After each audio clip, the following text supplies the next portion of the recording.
Le suaire de Turin est-il authentique?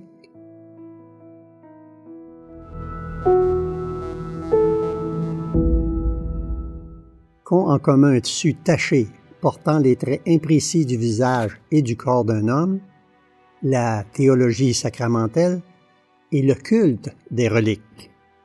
Ils sont tous liés au mystérieux et controversé suaire de Turin. Quel est cet objet que certains vénèrent comme une relique religieuse? Le suaire est un tissu de lin blanc de 4,36 mètres par 1,13 mètres, sur lequel, selon certains, apparaît l'image d'un homme nu, barbu, aux cheveux longs, qui a été flagellé et crucifié. Nombreux sont ceux qui pensent que ce linceul représente Jésus-Christ lui-même et qu'il pourrait même avoir été son linceul funéraire. Le linceul est conservé à Turin, en Italie, depuis 1578 et n'a été exposé au public que 5 fois depuis 1933. Il a été mis en exposition virtuelle en avril 2020. Par le passé, l'Église catholique a adopté une position quelque peu ambiguë quant à l'authenticité du linceul, se contentant de dire qu'il est significatif pour ceux qui croient qu'il s'agit du linge funéraire du Christ. Toutefois, le pontife François l'a vénéré en 2015, le qualifiant d'icône de l'amour. Le suaire de Turin est-il l'authentique linceul funéraire de Jésus? Franchement, les preuves s'accumulent contre cette hypothèse. Les rites funéraires juifs exigeaient que le corps du défunt soit enveloppé dans des bandes de tissu et non dans une pièce d'étoffe d'un seul tenant. Le récit biblique correspond au rite juif traditionnel.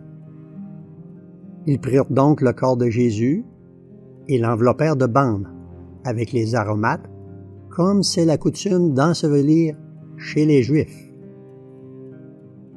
Le récit biblique rapporte également que le visage de Jésus a été simplement recouvert d'un mouchoir, un élément distinct des bandes de tissu utilisées pour envelopper son corps.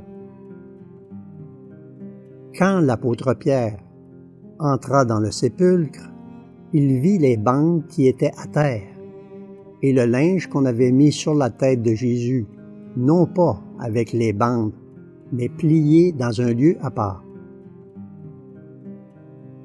Il est évident que le suaire de Turin, lorsqu'il est comparé au récit biblique, échoue le test d'authenticité.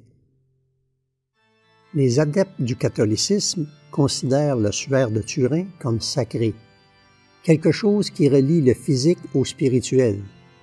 L'homme a-t-il besoin d'un objet physique et matériel pour l'aider à adorer Dieu, en particulier un objet entouré de mystères et de controverses? Le deuxième commandement condamne l'utilisation d'images de Jésus, de crucifix, de croix, de figurines d'anges, de statues et d'images de prétendus saints. Et oui, même des reliques telles que le suaire de Turin. Toutes sont des formes d'adoration d'idoles qui doivent être rejetées par ceux qui s'efforcent de vraiment suivre Dieu et qui respectent ses instructions. Exode 20, versets 4 et 5 déclare: « Tu ne te feras point d'image taillée, ni de représentation quelconque des choses qui sont en haut dans les cieux, qui sont en bas sur la terre, et qui sont dans les eaux plus bas que la terre. Tu ne te prosterneras point devant elles, et tu ne les serviras point. » Quelle que soit la façon dont vous considérez ce linceul, il n'a aucune signification pour le Dieu de la Bible.